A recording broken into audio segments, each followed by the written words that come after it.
Welcome to the Pop for Success podcast, your ultimate destination for business optimization and success strategies. I'm Ross Armstrong, and this is Stephen Blitz, and we're your hosts. Today, we're diving deep into the world of business. We'll explore sales consistency, why it's important, examples of success and failures, and how to implement it into your business. Well, Ross, you've been asking for this. This has been your dream.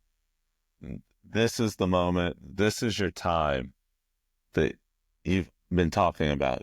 You've been consistent about the importance of consistency. Consistency. Oh, how many times have you heard me say consistency?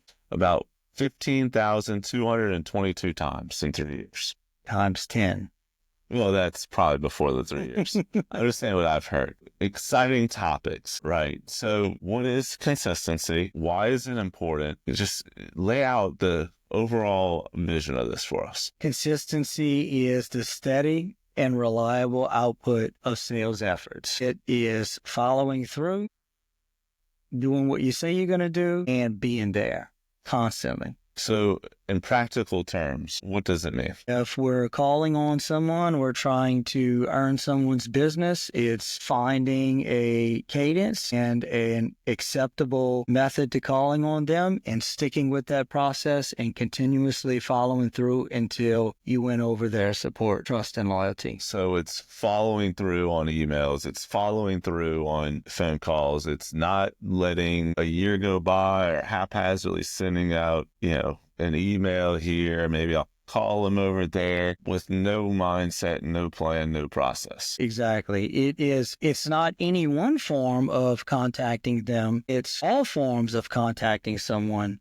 consistently. Once a week, once a month, quarterly, whatever method is acceptable to that market, to that business, to that person. All right. We understand what consistency is, but why is it important? What happens when I'm not consistent? What happens when I become consistent? What is your experience that you've seen when you learn how to be consistent? When did you start becoming sales consistent? I figured out that I needed to be consistent a long time ago through failing, through not getting deals through the pipeline, through not building trust and loyalty. I figured that something had to be done.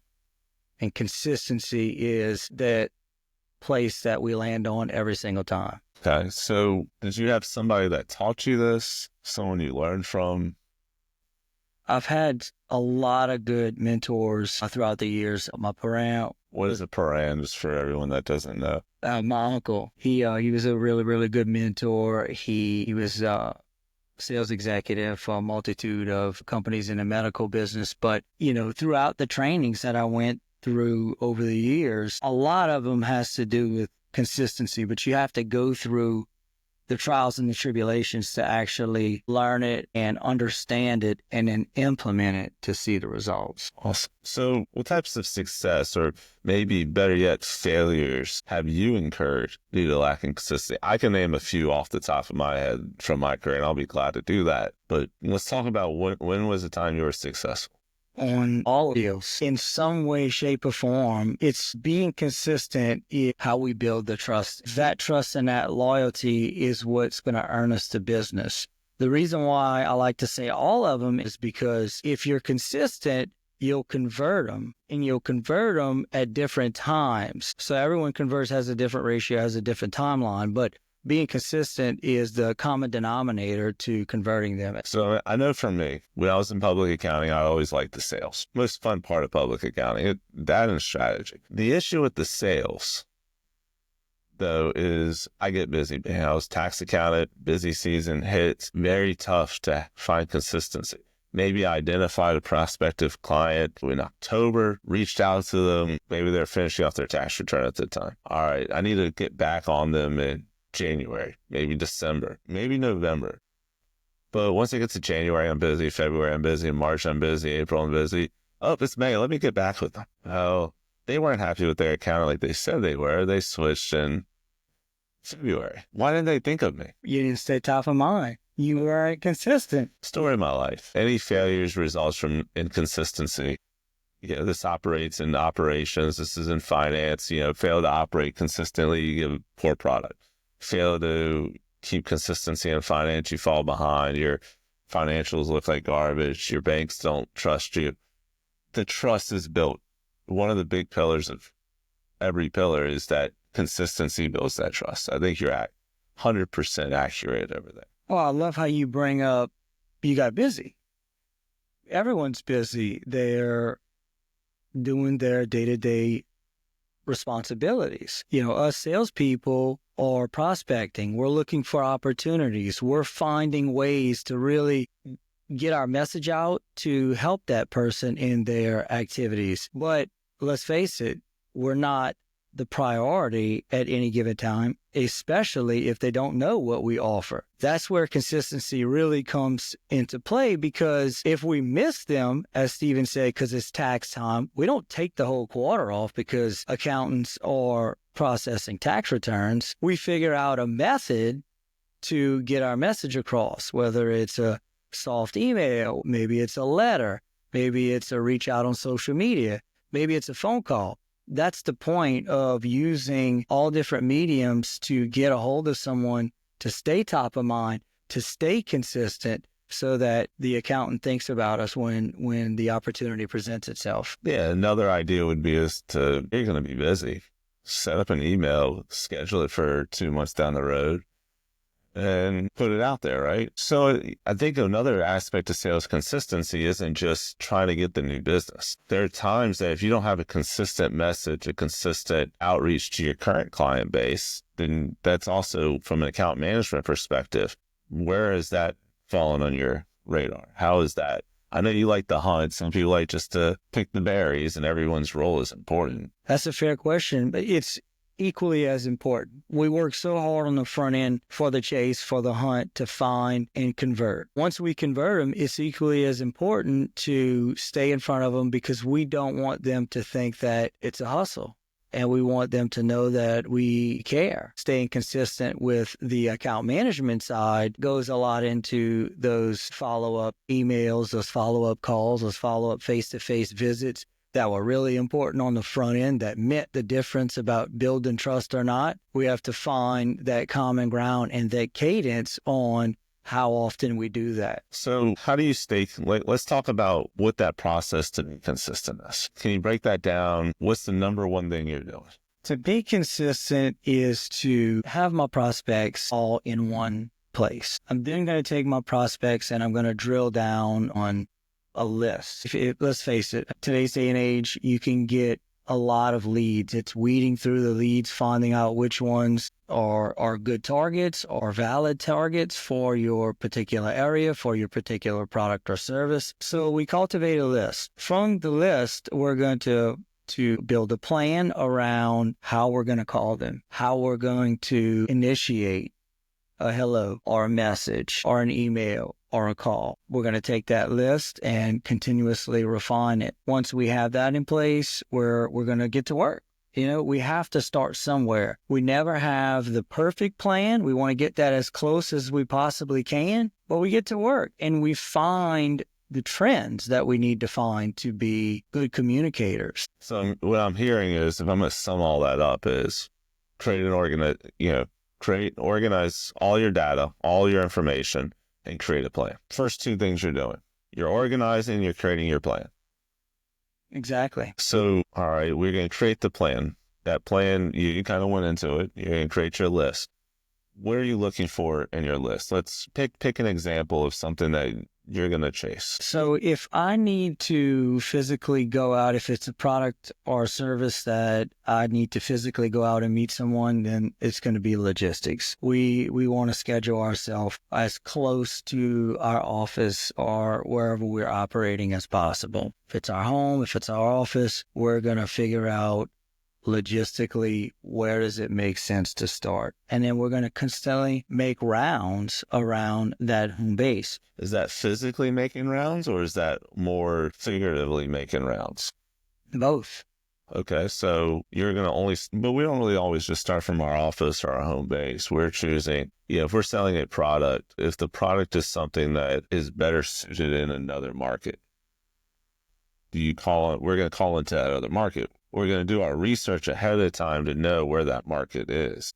to focus it, correct? Sure. So if it's in another state, we're going to use the resources that we have at hand to reach out. It doesn't change the common denominator of consistency one bit. If it's going to be phone calls, we're going to be consistent on phone calls. It's going to be emails, consistent on emails. If it's going to be in person, then we have to balance it out. And I would recommend starting as close to home as possible. Sure. Yeah, start close to home, less travel, more likely to connect on something local. Network contacts are available, which can help out. So a lot like low-hanging fruit, they should convert a little bit faster. And it's easier to be in person. It's easier to be consistent the closer they are. Right, and probably make you feel more like you're investing. So when you're doing this, from a management perspective, what are you tracking to know that your team is being consistent? Are you only looking at final output, or what data points along the way are you saying, hey, while they may be having a great year, they actually should be doing better? Or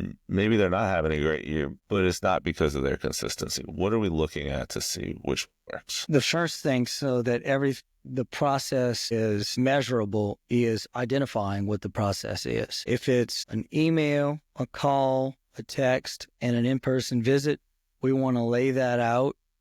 And we want to establish those expectations in frequency and volume. So if my responsibility with a brand new list of prospects is to call all these people every day, and I'm required to call 50 of them, 50 calls each day, then I want to be able to measure each metric along the way. Not to micromanage, but to know that I'm following the process so that if I get off course, I can now direct myself back on course. But if I'm doing something that's not as favored or not as accepted, I can pivot.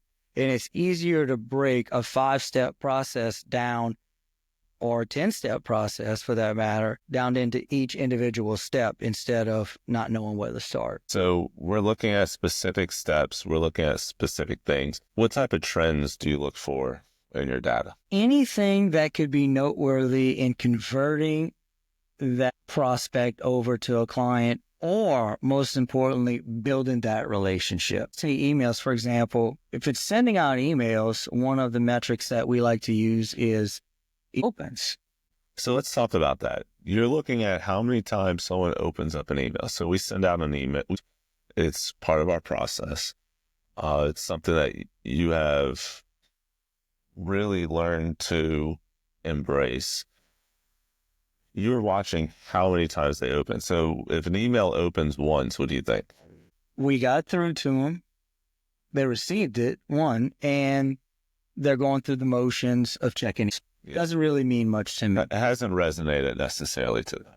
Doesn't really. If it opens once. What if it opens 10 times? They're interested. Something's triggering them, right? So now we're able to readjust our interest on this person. Something, whether they have a need to have something for us to help them, or they know somebody, or they're just not certain, something there has resonated with them. Or they're just laughing at us and then, hey, no harm, no foul, it's all for fun, right? That's happened before too. But the whole interesting aspect to checking the email opens is that's the fun part about doing sales and marketing, is that we don't always know exactly what it's going to take to stimulate someone's interest. We may know in our heart, we may know in our plans, in our meetings, and everything that we know we can provide, but we don't know exactly what it's going to take to move them, to capture their attention. So when we design this material, and we put it out there, that engagement is the piece that tells us what's our next step. So what about on a call? What are you tracking? What do you find that works?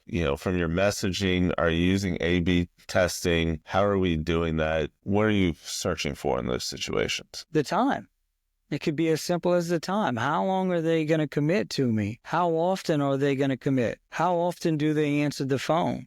How often do they allow us to come in and see them? Back to the phone piece, if you can keep someone on the phone and keep their attention and they're asking questions and being inquisitive, you should already have a good feel that you have their attention and that there's something there. So it's more of a feel versus something specific, how often they're answering the phone. That's probably a pretty big tracking data. Do they pick it up every time? Do they give you 10 minutes? Do they give you 2 minutes? Do they not pick it up? Do they respond to texts? I'm sure all of that is getting there. How are you changing your messaging? If I say, hey, we're here to help you with your CFO services, or, hey, I'm here to help solve this issue and help you get in good compliance with your bank. Both of them may be there in the same message or the same service, but they could have a different message. They could have a different touch, different feel to each customer. So what are you doing? Is that kind of how you're doing it? Is that how you've historically done it? What have you seen that works? What have you seen that hasn't worked? It's having intuition and feel that we have to be aware of and that we have to build up. It takes a while to get that feel of how receptive someone is. How do you create that feel for someone like me that a little more awkward than you? You've never met a stranger. I've never met someone that turned into a friend day one. How does someone like me get that feel or get that intuition? Something I can work on. Being consistent and following through, having that measurable process so you can gauge yourself and your effectiveness. For the people starting out, you have to just continuously show up every day and you'll develop this thick skin that it takes for rejection. It's not always easy. It gets to me sometimes, but I've won enough over that I know if I keep pushing, I'm going to win. And that's what keeps me going. Yeah. Look, it's getting comfortable in the uncomfortable. Well, it's a saying I really like, learning to be comfortable in uncomfortable situations. If we can do that, then we have chances to grow in ways that we've never grown before. That's exactly right. So we've talked about, the data. Let's talk about what a cadence is. What is a cadence? The cadence is the dance. It's how fast we dance. It's how slow we dance. Do you know how to dance? I got 2 left feet for a reason. So how do you help someone like me that doesn't know how to dance very well? Hey, I'll get on the floor. I'm not going to be impressing a lot of people with my dance skills. How am I going to get in there and learn how to use that? What is that cadence being used for to help someone like that? So the cadence is developing a number or a series of touches with your target. It's really good to put in the research to know what's acceptable in the industry and what's not. You don't want to be calling someone every day if really and truthfully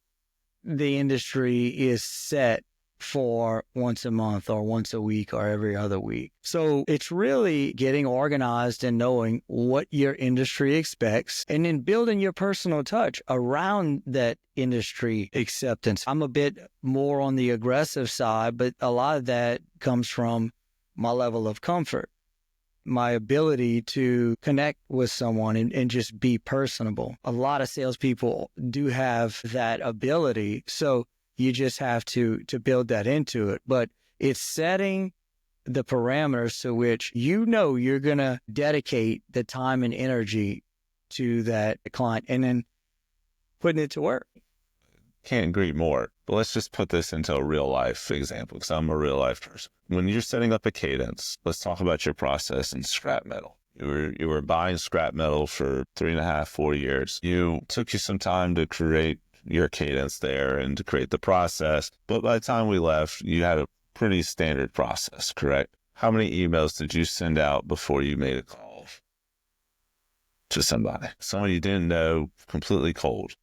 Any one day I was sending 25 emails out in a morning. I was shooting friendly fire out. Right. So you were shooting out 25 emails in the morning. Now, if those emails started opening, 3, 4, 5 opens, you immediately called them. Correct? Immediately. You didn't wait 5 days, didn't wait 3 days. You had a process and your cadence said you open it a number of times, you're getting a phone. Yep. Any more than 3 opens, I'm giving you a call. Just check, see what it is that you see that you like, and I'm immediately trying to set up a meeting. I don't want to get too deep. I want to just get personable. I want to get likable. I want to drive a little bit more value. And I want to get in and I want to meet with you. So the email was about just trying to poke around to see if we could find something to help them? The email is sending my company message that's not going to change. It's what we stand for. It's how we can help you. It's how we can make your process and your life, your company better. It's how we've helped other companies similar to you. That's going to change at times as we change the marketing as the year industries, locations. You're going to have groups of lists rather than one massive list. Tugboat Company is not going to be treated the same as a manufacturer, which is not going to be treated the same as a restaurant group. That's right. You're going to group them up, right? So the emails is just to pass your message. Now, if they open up 3 times, 5 times, somewhere in that range, now you're calling them to find out what is it that in our message that resonated. How many times did people answer the first time? They don't always. What do you do? Be consistent. Call them back again the next day, later that day, depending if you have a solid bridge into that account. But you put them into the cadence to where you know they've already displayed some interest by clicking on your material. Call them back until you get them. So I've had a lot of people try to call on me when I was a CFO, especially wanting to sell me various software products, insurance, financial services. What happens when the person, which I've been guilty of this more times than a few, is, look, right now it's just not a priority. Give me a call back in a month. What do you do? You do exactly what they tell you. If they're telling you to give you a call back in a month, you call them back in a month. You don't want to get too pushy to where they're just putting you off and kicking a can down the road, leaving one foot in and one foot out. So you generally want to stay inside the parameters they've given you to work in. 1 month is out there for me. If I know you've opened it, and I know you're a solid target, I want to see you early in the month. But again, you have to be respectful. So you got to work within the permission granted, right? I know that's a big thing for you is permission. This job comes with so much empathy. We have to really be empathetic to people, their time, everything they have going on. Lots of people in executive or management roles deal with a lot of issues. The last thing they need is some pushy salesperson coming around constantly to pester them prior to them offering some help as to whatever it is that you're offering. So we have to be really empathetic. And when we get a good knack for it, usually we can move the balls quickly. So I know for me, I would push someone off a month, probably push them off 2 or 3 more times at least. And it wasn't out of a feeling of, they don't have something to help me with. It's just, I had other fires I had to deal with. I had other embers burning. And if it wasn't tied to that, putting out that fire, and it wasn't tied to an ember, it may not have just been a priority. And if I spend time on that item, then these fires get out of control and maintaining that. So, all right, we've now went through the calling. We got a meeting. What is the goal in the meeting? What does that process look like? The goal in the meeting is to drive our value, is to really get our business message to resonate and to build loyalty. Now we've had that face-to-face. We want to build trust, build loyalty, but we also want them to have a deep understanding of exactly what it is that we're going to do for them, exactly how we're going to do it, and that they can trust us. We don't need to get $1 million PO signed at this time, but what we do need to achieve is that trust. And a lot of times when we're able to do that, they're going to start opening up and talking about the ways that we can help them. So one thing I've always hated is when I had to walk in there and start trying to close. The goal of that meeting, that initial meeting, is not to close the engagement, correct? In most situations, if you're dealing with the $5 item, yeah, you're trying to close every situation. But if you're trying to do a long-term deal with somebody, a high-value deal, you're not necessarily trying to walk in and close. What are you really trying to get out of that very first meeting? I'm trying to build that trust and loyalty. Okay. I'm not trying to close you. I don't even want to think about closing you because at this point, that's a hustle. That's what can I gain from you? I don't even want to know right now. I want to show you that we're the right partner, we're the right support, we're the right company, someone that you can count on. When we're successful at getting this message across, the work comes. We don't even have to ask for it at that time. So for me, when I'm meeting that first time with somebody, my goal is to get them talking. I'm not trying to sell myself. I'm not trying to tell them what I'm going to do. I'll sprinkle that in, but my real goal is to have them talking. I want to find out, where are their pain points? What issues are they struggling with? What issues do they need help with? And then, am I the right person for that? Am I selling the right product for that? You need to get rid of your scrap metal. Are you getting a reasonable price? Is it too high of a price? Maybe the people are not truly paying for it all. Who knows? But without having those conversations, without learning from the client, the prospect, those people, how am I supposed to believe that I have the right solution from?